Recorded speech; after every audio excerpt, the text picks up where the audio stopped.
হায় হায়, পেটে কি হলো? পেটে এরকম ঘুরঘুর করতেছে কেন? বাথরুম পেয়েছি মনে হয়। আয় হায় কাল্লু, আমারও পেটও তো সেম অবস্থা, আমারও তো বাথরুম পেয়েছি। কি করি কি করি? পেয়ে গেলাম, চলো সেরে পেলে শুভ কাজটা।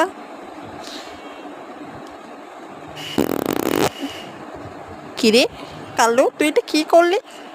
এত গন্ধ! দেখাচ্ছি মজা, আমিও একটা দিব। আয় হায় সখিনা, এত গন্ধ! তুই তো কি চালি? কেন কেন তুইও তো দিলি? ছি, কি বিশ্রী গন্ধ! ছি ছি ছি ছি ছি ছি ছি ছি রে সখিনা, ছি ছি ছি ছি রে সখিনা, ছি। এত জোরে জোরে পা দিলে কিভাবে বাথরুমে থাকি? ছি ছি ছি রে সখিনা, ছি ছি ছি ছি রে সখিনা, ছি।